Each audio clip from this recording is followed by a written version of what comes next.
Vargas. Ya está lista. Estaba viendo eso. Estábamos de cabeza.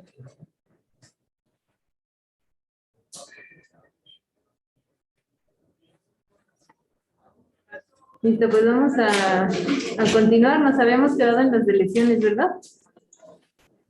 Sí, ¿verdad? Disculpe, doctora. Sí, doctora. Disculpe, doctora. Yo tengo una pequeña duda sobre el siguiente examen. El siguiente examen, ahorita les iba a comentar, no estaba esperando que nos conectáramos para que todos escucharan. El examen final está programado para el 3 de diciembre, sin embargo se va a mover la fecha, se va a recorrer para la siguiente semana. Entonces, comentando con el grupo B, ellos decían que si se el día, ahora sí que los días probables eran 6, 7 y 8 de diciembre. Entonces, ellos comentaban que el día 8, el 8 de diciembre se aplicaría el examen final, se pudiera aplicar el examen final. El examen final igual sería en línea y se aplicaría en diciembre. Esto es la intención de, porque toda la semana que entra, pues van a tener todavía de algunos profesores van a estar siguiendo, ahora sí van a venir a clases y van a seguir haciendo clases. Entonces, esto con la intención de que el viernes terminaran y tuvieran sábado, domingo, lunes y martes para estudiar para el final, ya que no tuvieran clases. Por eso se optó para moverlo. Se comentó con el grupo B, ellos propusieron el 8, pero les dije que iba a comentarlo con ustedes. No sé ustedes qué opinan. El examen es en línea, también va a ser en línea. Y sería el 8 de diciembre. Es la fecha tentativa.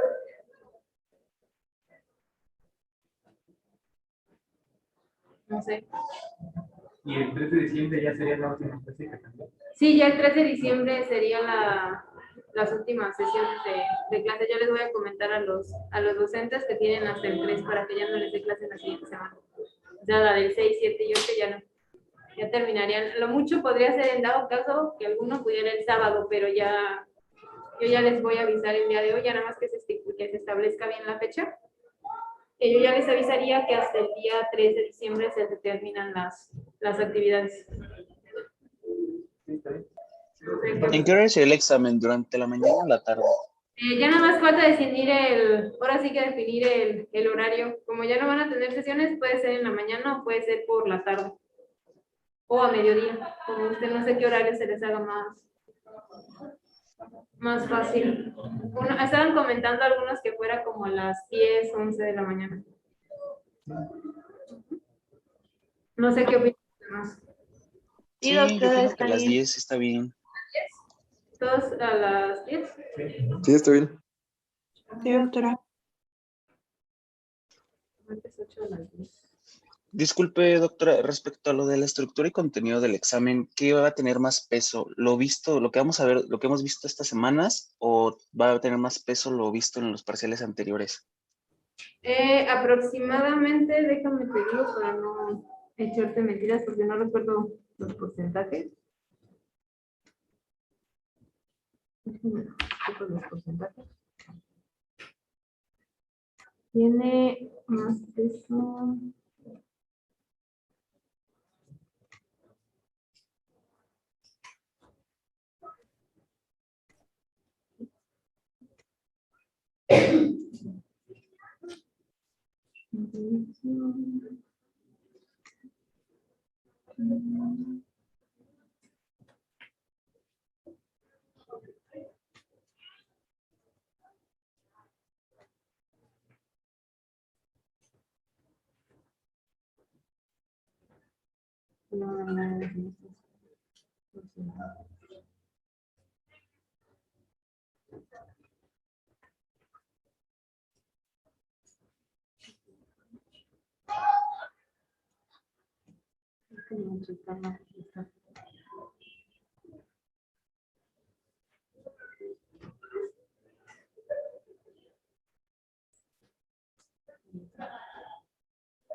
No me quiere abrir.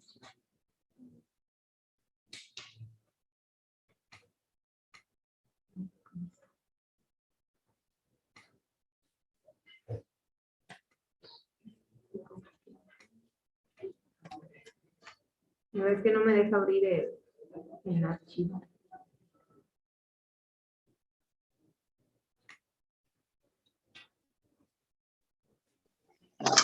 Si no, igual ya después nos comenta, doctora, ya para no perder tiempo.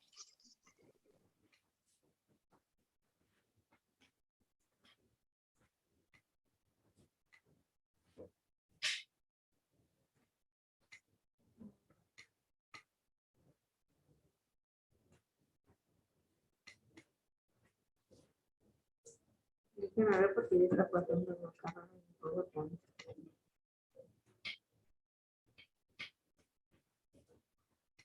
No puedo hacer.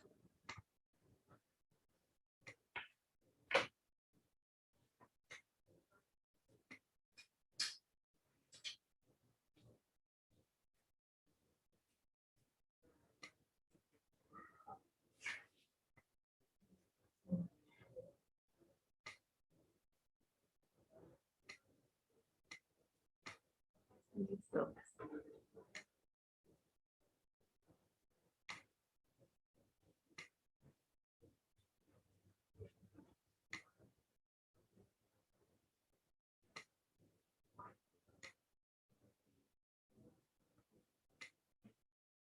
No puedo abrir el archivo. Sí, creo que ya se trabajó.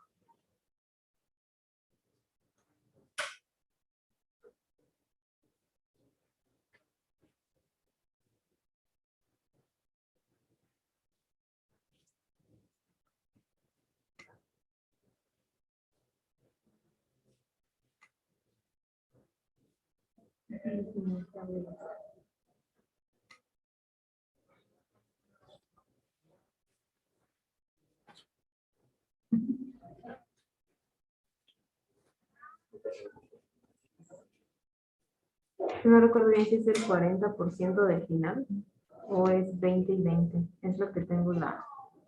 Sí debe ser 20 y 20 del 20 del primer parcial, 20% del segundo, 25 del primero, 25 del segundo, 40 del final y el 10% del punto. Esos serían los valores. Ujú. Creo que lo que se refería a mi compañera era que se iba a venir con la dirección de enseñar más preguntas sobre el primero y el segundo parcial. Preguntas. En este caso se toman aproximadamente son como es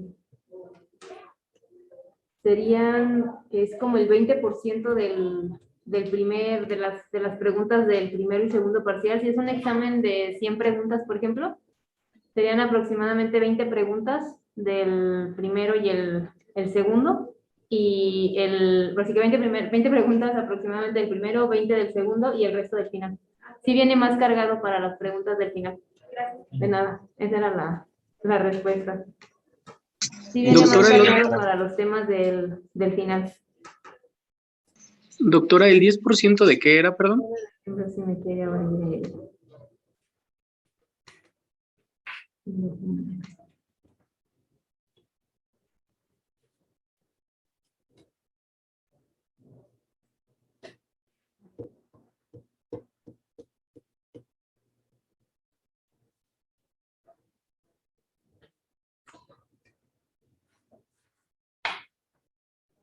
Voy a tener que reiniciar la sesión. Voy a ver si reiniciando el equipo funciona porque ya no me quiere abrir las presentaciones ahora. Entonces voy a reiniciar la sesión nuevamente. A few moments later. Las preguntas son del primer parcial, el 20% del segundo y el 60% del tercero, de lo que vienen siendo los temas del final. Así para un examen base 100, de 100 preguntas, pues serían 20 del primero, 20 del segundo y 60 del tercero, de lo que vienen siendo los temas del final.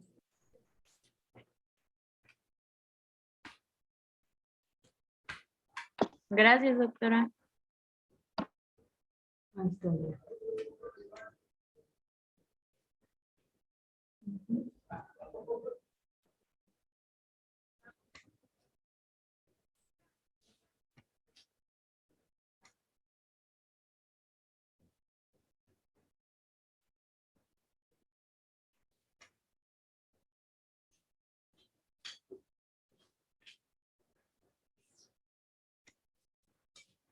Listo. Al fin. ¿Alguna otra pregunta? ¿No? Entonces, ¿ya lo agendamos para el 8 a las 10 de la mañana? Sí. ¿El examen? Pues ya nada más para compartirlo con sus compañeros del B. Por mí no hay problema, doctora. Ok, perfecto.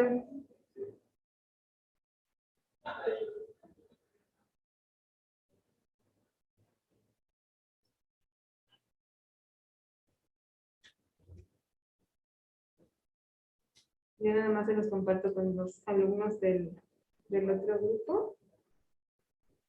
Y quedaría. Entonces ya lo queda agendado. Entonces vamos a continuar. Nos habíamos quedado en las deleciones. Y vamos a ver ahora las duplicaciones. Estas, al igual que las deleciones, aquí lo que va a suceder es que vamos a tener más de una vez, así que vamos a tener duplicado una fracción del cromosoma, un segmento del cromosoma. Entonces, al ser duplicaciones y al tener información extra, este tipo de anomalías estructurales son anomalías desequilibradas. Porque vamos a tener información extra, vamos a tener información repetida. Aquí tenemos, por ejemplo, lo que es los dos cromosomas, van a darse un entrecruzamiento. En este caso son cromosomas homólogos, se da entre el par de homólogos, porque de lo contrario, pues no estaría duplicada la información, sino que se trataría a lo mejor de una translocación recíproca. Entonces, se da un entrecruzamiento desigual entre los cromosomas, y lo que sucede es que nos van a generar secuencias repetidas. Entonces, aquí, por ejemplo, tenemos nuestro cromosoma que tiene repetida esta región, B, B, B. Originalmente tendríamos estas regiones, B y B, B y B. Y al momento en que se da el entrecruzamiento, pues esta porción le falta la otra B que se entrecruza. Sin embargo, se quedó en el otro cromosoma. Entonces, en este caso tenemos duplicada la secuencia. Entonces, aquí nuevamente tenemos los dos cromosomas, se da un entrecruzamiento desigual y tenemos duplicada esta región en este cromosoma. Tenemos A, B, C, C, D, E, F. Entonces, tenemos esta duplicación. Tenemos repetida esta secuencia. Y de este lado, en este cromosoma, pues nos falta la secuencia C. Entonces, aquí el efecto que tienen este tipo de anomalías es que pueden dar trisomías parciales de la secuencia que está repetida. Aquí, por ejemplo, si este cromosoma se hereda, es decir, se pasa a uno de los gametos, al momento de que llegue el otro cromosoma del otro gameto, pues vamos a tener 3 veces la porción C. Entonces, ese es el efecto que tienen las duplicaciones. Y en este cromosoma, pues le falta la región C. Entonces, también nos puede generar este tipo de entrecruzamientos, nos pueden generar deleciones, como veíamos en el caso pasado. Aquí tenemos nuestros dos cromosomas normales. Tenemos un cromosoma que tiene la duplicación y un cromosoma que tuvo una deleción. Entonces, en este caso, pues son cromosomas, es el par, es el homólogo, porque de lo contrario, pues la secuencia no estaría duplicada, sería un tipo de translocación, se están intercambiando información. Entonces, aquí tenemos duplicada esta secuencia. Y aquí tenemos cómo se observa ya con el bandeo, donde tenemos el cromosoma que tiene la duplicación. Esta región está duplicada, vean estas dos bandas, y aquí aparecen 1, 2, y luego 3, 4, está duplicada esta región. Entonces, como veíamos, para indicar las duplicaciones, pues sería DUP 15, está duplicado el cromosoma 15. Y aquí está el ideograma, donde se ven las bandas que están duplicadas. Entonces, las duplicaciones, el efecto que tienen, sobre todo en la descendencia, es que pueden generar trisomías en la descendencia de la región que está duplicada. Entonces, estas duplicaciones generan trisomías. Y como les digo, se dan entre cromosomas homólogos. Pueden dar trisomías, como en el caso de que se reciba este cromosoma con la duplicación, o pueden en dado caso generar por este entrecruzamiento desigual, generar una deleción y que este cromosoma pierda ese fragmento, pierda esa porción del cromosoma, como también lo vemos aquí. A este cromosoma le falta el fragmento B. Entonces pueden generar también deleciones. En el caso, cuando la deleción se forma más bien cuando se genera el entrecruzamiento desigual, nos va a generar duplicaciones y la deleción. Pero ya en la descendencia, las duplicaciones como tal, pues nos van a generar trisomías principalmente. La secuencia va a estar triplicada. Y aquí pues va a depender mucho del cromosoma en donde se lleve a cabo la duplicación y los genes que estén en esa región duplicada, sobre todo si son genes que son sensibles a dosis génica, pues vamos a tener un efecto en el fenotipo. Y en este caso, las siguientes anomalías estructurales son las inversiones. Aquí las inversiones son anomalías que se consideran balanceadas porque no vamos a tener pérdida ni ganancia de información. Lo único que va a suceder es que la información va a cambiar de orientación. Se va a invertir la secuencia. Y estas inversiones se dan por rupturas en el cromosoma. Son 2 rupturas que suceden en el cromosoma y los 2 segmentos se unen nuevamente para formar el cromosoma con la secuencia invertida. Entonces aquí tenemos el sitio donde se da el rompimiento. Este fragmento se une con este y este fragmento se une con este. Entonces se nos invierte la secuencia. La secuencia está invertida. Entonces aquí tenemos AED en lugar de ser ABC.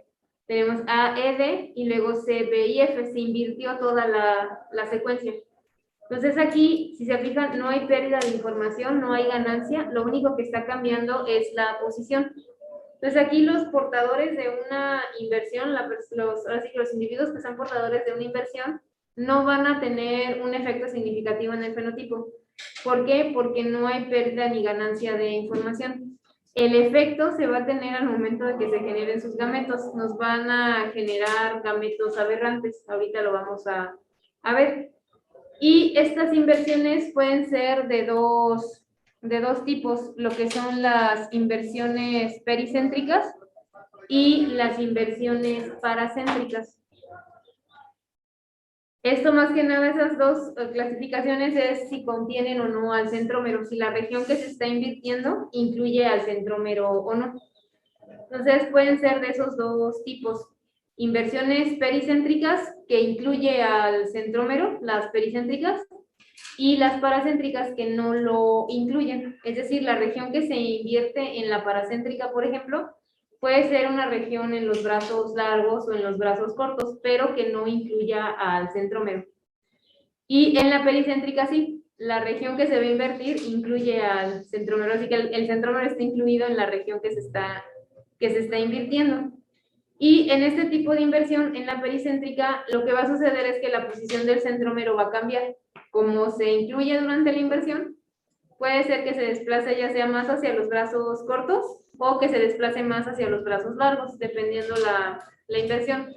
Aquí, por ejemplo, es una inversión pericéntrica. No se alcanza, ahora sí que no se aprecia el desplazamiento del centrómero, pero la región que se está invirtiendo es toda esta. Tanto la región que comprende desde la banda verde hasta la banda morada y incluye al centrómero. Entonces, al momento de que se invierte la secuencia, puede darse la situación de que el centrómero se desplace, ya sea hacia arriba o hacia abajo. Entonces, cambia la posición del centrómero. En las paracéntricas, no. Aquí está dándose la inversión en los brazos largos y el centrómero queda en la misma posición.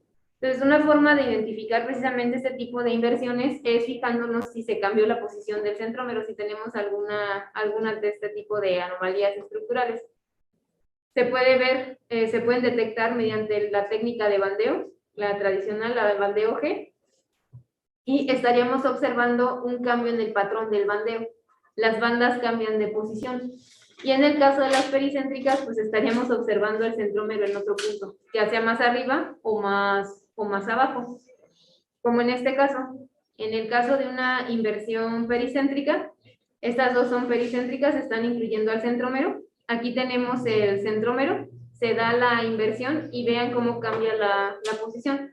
De estar más arriba hacia los brazos cortos, se movió un poco más hacia los brazos largos. Se cambia la posición del centrómero. Entonces se invierte.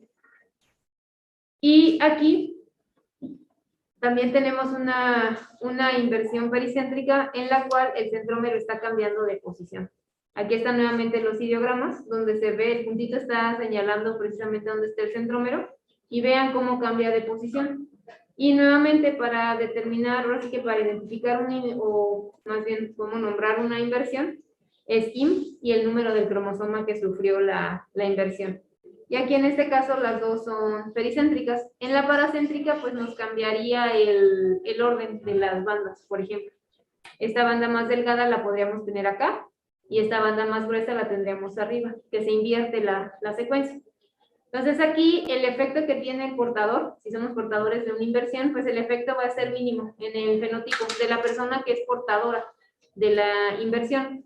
Las consecuencias las vamos a tener en la formación de los gametos, durante la formación de los gametos. Vamos a tener la formación de gametos aberrantes, gametos que van a tener anomalías a nivel de los cromosomas, de la estructura de esos cromosomas.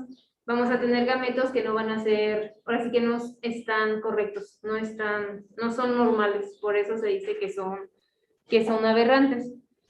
Y el efecto que tiene, pues también va a depender de si es una inversión pericéntrica o una inversión paracéntrica. Entonces, esto es lo que sucede con las inversiones, sobre todo cuando los cromosomas forman lo que es la sinapsis. Y va a suceder algo similar a lo que vimos con las translocaciones cuando se formaban los bivalentes, donde los cromosomas tratan de emparejar las regiones que son homólogas. Pero aquí, como tenemos secuencias invertidas, entonces forman esta estructura, que se conoce como lazo de inversión, que es más que nada un asa cromática, en este caso es un asa, o también se le conoce como lazo de inversión o asa cromatínica. Entonces, se forma esta estructura con la finalidad de que los cromosomas, las regiones que son homólogas, que son iguales, puedan emparejarse. Pero, como les digo, tienen secuencias que están invertidas, pues forman esta estructura para que todas las secuencias que son iguales coincidan.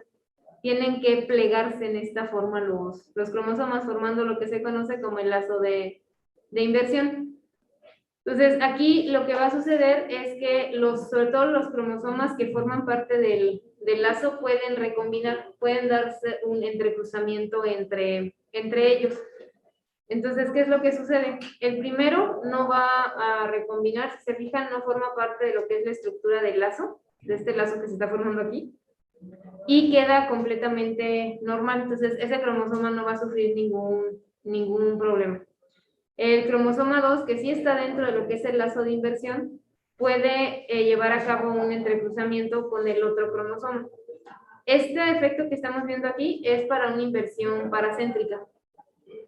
Y este de acá es para una inversión pericéntrica, donde se incluye al centrómero. Acá no incluimos al centrómero. Entonces, vean, puede recombinar de tal forma que este fragmento del cromosoma que está en azul se entrecruce y se fusione con el cromosoma que está en naranja, con este fragmento del naranja, en el lazo de inversión.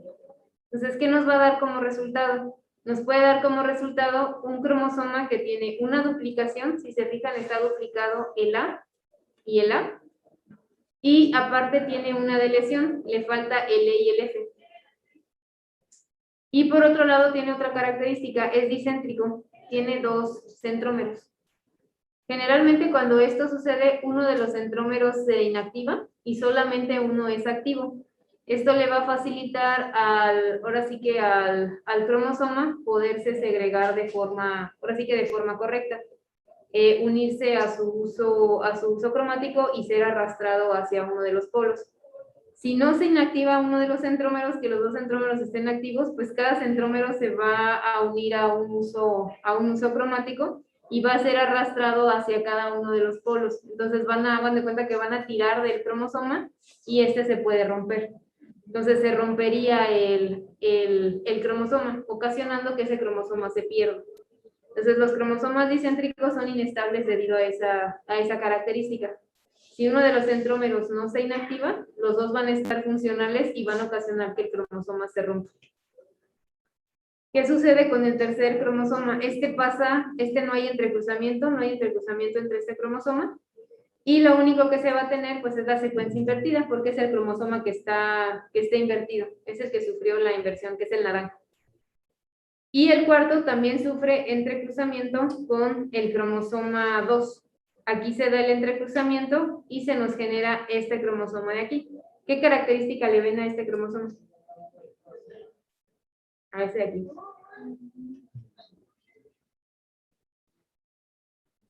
Que tiene 2E, 2F. Ajá, que tiene 2 Fs, 2E, tiene una duplicación. Aparte le falta la secuencia A y B, no las tiene, y no tiene centrómero. Entonces es un cromosoma acéntrico, no tiene centrómero. Por lo tanto, esto lo va a hacer inestable. Entonces va a ser inestable, no se va a segregar y ese cromosoma se va a perder. Entonces, ahora sí que en la siguiente división este cromosoma se pierde. Entonces, vean, estas son las posibilidades, así las opciones que se tienen cuando se tiene una inversión paracéntrica al momento de que se formen los gametos. Entonces, podemos tener que uno de los gametos recibe el cromosoma normal, otro recibe un cromosoma discéntrico y con duplicación y deleción, que eso sí tienen afectaciones a nivel del fenotipo, sobre todo más las deleciones. Uno de los gametos recibe un cromosoma que tenga la inversión, entonces ahí el individuo se convertiría, en dado caso de que fuera el gameto que se fertilizara, pues el individuo sería portador de la inversión. Y este de acá, pues se va a perder porque es un cromosoma acéntrico y aparte tiene duplicación y deleción. Entonces, al perderse nos podría generar una monosomía de ese cromosoma. Entonces, ese es el efecto que tienen las inversiones al momento de que se generan los gametos. En el caso de la pericéntrica sucede algo similar, se forma el lazo de inversión, nada más que los resultados son diferentes porque el centrómero cambia de posición. Entonces, en este punto vamos a tener nuevamente un cromosoma normal, que es este de aquí. Ahora sí que tuvo la inversión es el que está en naranja. Y en este caso, la segunda opción es que tengamos nuevamente un cromosoma discéntrico, donde tenemos los dos centrómeros aquí, duplicado y con una deleción. Tenemos nuevamente un cromosoma que tiene la inversión. Y acá, en lugar de que se nos genere un cromosoma céntrico, sí tiene centrómero, pero está con duplicación y deleción. Tiene una secuencia duplicada y una secuencia que se pierde. Entonces, a diferencia de la inversión paracéntrica, en la pericéntrica no vamos a tener un cromosoma acéntrico. Sí vamos a tener, todos los cromosomas van a tener al menos su centrómero. Algunos van a estar con 2, en este caso discéntrico, pero no vamos a tener cromosomas acéntricos. Y esto es debido a que ahora sí que como se incluye al centrómero, pues cambia de posición y puede no perderse como en este caso, porque se modificó la posición del centrómero. Entonces, estos son los efectos que nos proporcionan ahora sí que las inversiones. El que es portador de la inversión no se va a ver afectado, pero en la descendencia sí, en la formación de los gametos. Entonces, de esta manera vamos a tener las inversiones, el efecto que tienen las inversiones. Y son en la persona que la porta, así que la que es portadora de la inversión, pues son anomalías estructurales equilibradas, ¿no? Porque no hay pérdida ni ganancia de información, solo cambia de posición. ¿Alguna pregunta hasta aquí? Y ya ahora sí que la penúltima anomalía estructural es la formación de los cromosomas anulares. Estos, más que nada, lo que sucede es que se rompen en ambos brazos, se sufren rupturas y los dos extremos se fusionan formando un cromosoma anular, un anillo, una estructura en forma de anillo. Aquí vamos a tener una pérdida de información porque los extremos distales donde se lleva a cabo la ruptura se van a perder. Entonces tenemos una pérdida de información. Son muy raros. La incidencia de la presencia de esos cromosomas anulares es aproximadamente de 1 en 20,000. Entonces tienen una incidencia muy baja. Son raros estos cromosomas. Y en los cromosomas en donde suceden más frecuentemente este tipo de estructuras o que se forman estas estructuras es en el cromosoma 13 y el 18. Son los más comunes. Se pueden heredar siempre y cuando se mantenga el centrómero. El centrómero los hace más estables. Generalmente cuando se da la ruptura y no incluye el centrómero que se hubiera roto, por ejemplo, aquí y acá, y se forma con esta secuencia el anillo, generalmente son inestables y se pierden durante la división celular. Y eso nos va a ocasionar monosomías del cromosoma. Si incluyen al centrómero son más estables y ahora sí que se pueden heredar. Pero en la mayoría de los casos lo que sucede es que se pierden los cromosomas. Y estos puntos frágiles que se generan en el cromosoma son por errores que se cometen durante la replicación. Al momento de que se replique el material genético, se pueden generar, en este caso, errores en la secuencia del ADN, y eso ocasionar que se generen estos puntos que son frágiles y se pueden romper. Son más susceptibles a que se rompan. Entonces se rompen y se forma la estructura. Como les digo, son muy raros, también porque son muy inestables, generalmente se pierden y nos van a generar monosomías. En el caso de que se pierda el anillo, pues se genera una monosomía del cromosoma. Y eso se representa mediante una letra R y se indica el número del cromosoma. Entonces aquí tenemos el cromosoma 18 y el otro cromosoma 18 está en forma de anillo. Es un cromosoma anular. Y los más estables, los que se mantienen ahora sí que por más tiempo, son los que incluyen al centrómero. Eso les da estabilidad a los cromosomas anulares. Una pregunta, en caso de que se perdiera el anillo, ¿qué iba a provocar? Monosomías. Una monosomía. Desaparece ese cromosoma. También en algunos casos que se dé ahora sí que la ruptura en el cromosoma X, por ejemplo, que se forme el anillo, ese va a ocasionar que se nos genere la monosomía del X, el síndrome de Torre. Y otra de las anomalías que tampoco son muy comunes es la formación de isocromosomas. Aquí lo que va a suceder es que el centrómero se rompe a la altura del centrómero, algo similar a lo que sucede con las translocaciones robertsonianas, nada más que aquí sucede en un único cromosoma. Y lo que va a suceder es que al momento en que se rompe el centrómero, los brazos largos se fusionan, formando un único cromosoma, y los brazos cortos tienden a desaparecer en el caso de un cromosoma. Algo similar a lo que veíamos con las translocaciones robertsonianas, pero aquí es en el mismo cromosoma. Entonces no va a haber ese intercambio de material con el otro cromosoma, sino que este mismo cromosoma, los brazos largos toman el lugar del brazo corto que se perdió. Entonces aquí vamos a tener un cromosoma en el cual los brazos largos los vamos a tener tanto arriba, así que los brazos largos van a ser tanto los brazos cortos como el largo, como si tuviéramos el reflejo. Si pusiéramos un espejo aquí, tendríamos reflejado lo mismo arriba y abajo. Entonces, estas son anomalías desequilibradas porque se pierde la información que están en los brazos cortos, por ejemplo, o en la región que se perdió y la cual se duplicó. Entonces, se nos generan isocromosomas donde tenemos la misma información en ambos brazos. Entonces, ¿qué creen que nos ocasione la presencia de un isocromosoma? Hablando, por ejemplo, de monosomías, trisomías, ¿qué creen que nos genere la presencia de un isocromosoma? Por ejemplo, que tengamos un isocromosoma por ejemplo, en este caso supongamos cromosoma 21, que también se da en la formación de un isocromosoma por una translocación robertsoniana del 21 con el 21. Los brazos largos del 21 estarían repetidos tanto arriba como abajo. Entonces, ¿qué pasaría si ese cromosoma, por ejemplo, es heredado? Bueno, se va uno de los gametos y llega el otro cromosoma por parte del otro gameto. ¿Qué creen que tendríamos ahí? Tenemos un isocromosoma del 21 y el otro 21 normal.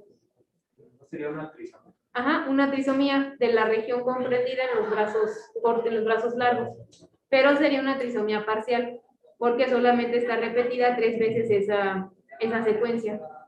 Entonces, los isocromosomas precisamente nos pueden generar trisomías o nos pueden generar monosomías del fragmento que está perdido. Como en este caso también del 21, tenemos el 21 normal con sus brazos cortos, en este caso como es un cromosoma acrocéntrico, pues no va a tener tanto el efecto de que falte la otra parte, pero por ejemplo en el caso del cromosoma X, si se recibe el segundo cromosoma X como un isocromosoma, pues tendríamos trisomía de esta región, de los brazos largos, como lo vemos aquí, y monosomía de los brazos cortos, porque no está presente en el otro cromosoma.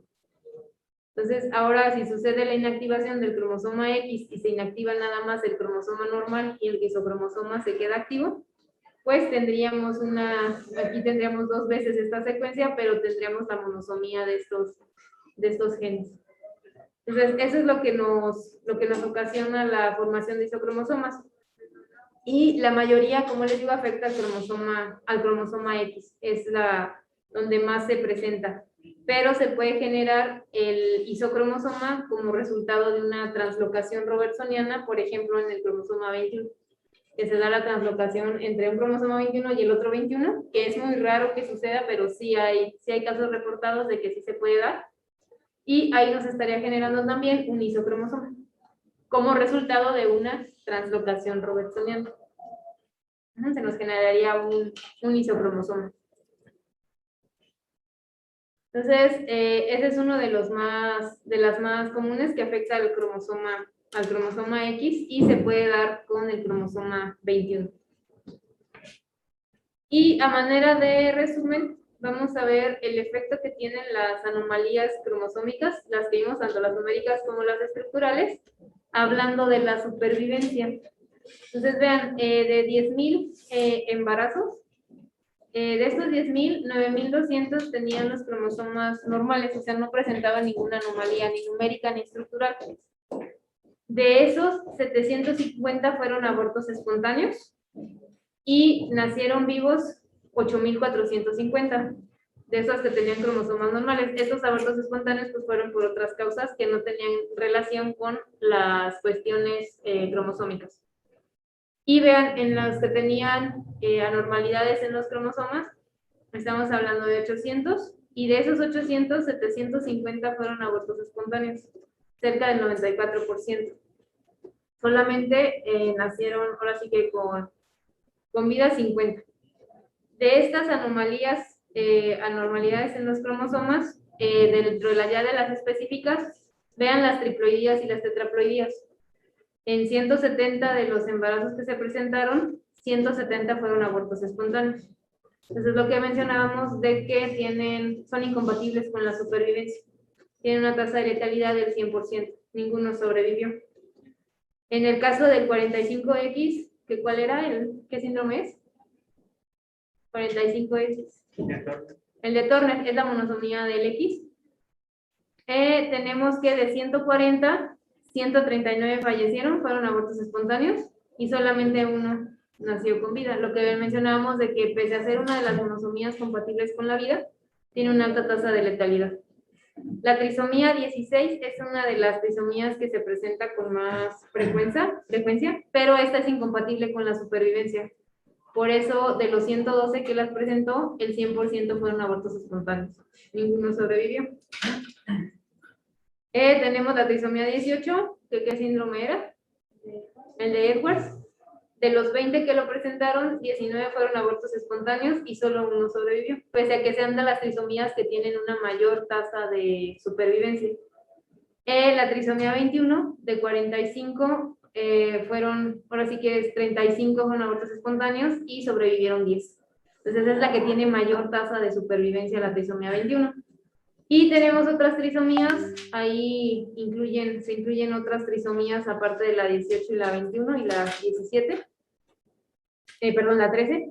En donde de 209, pues 208 fueron abortos espontáneos y solo sobrevivió uno. En el caso de las trisomías de los cromosomas sexuales, aquí únicamente nos dan los valores para lo que es el síndrome de Klinefelter. De 19 que se presentaron, únicamente 4 fallecieron y 15 sobrevivieron. Lo que mencionábamos que en el caso de las trisomías de los cromosomas sexuales hay mayor tasa de supervivencia y menos afectación a nivel del fenotipo. Y esto de aquí son anomalías estructurales, tanto desbalanceadas o desequilibradas, como las balanceadas o equilibradas. Vean en el caso de las balanceadas el porcentaje de abortos espontáneos. De 27 fueron abortos espontáneos 23 y solamente sobrevivieron 4. Eso es lo que les comentaba, que como aquí son desequilibradas, podemos tener pérdida o ganancia de información. Pero sobre todo las que tienen un efecto más severo es la pérdida, lo que son las de lesiones. Entonces, por eso tienen una alta tasa de letalidad. Mientras que las balanceadas, pues tienen un menor porcentaje, 16%, porque aquí no hay pérdida ni ganancia, simplemente cambia de posición. Y estas pues son otras ahora sí que otras anomalías en los cromosomas, no nos especifican cuáles, pero vean la tasa de letalidad del 95% de abortos espontáneos. Eso es más que nada para que vean el efecto que tiene cualquier alteración, tanto a nivel numérico como estructural, en los cromosomas. El efecto que tiene en la tasa de supervivencia. ¿Alguna pregunta hasta aquí? ¿No? Doctora, ¿Sí? ¿sí me escucha? Sí. Oiga, yo quería Se te está cortando. su creativa, entonces por eso Si quieres, mejor ponerla por el chat, por favor. quería Se te está cortando mucho. ¿Me escucha? Ahí ya te escucho. Que quería pedirle una disculpa. Ayer clase, entonces en la escuela y por eso el salón, bueno, no estaba preparado. Ah, sí, no te preocupes. ¿Hablas por lo de los cables del día de hoy?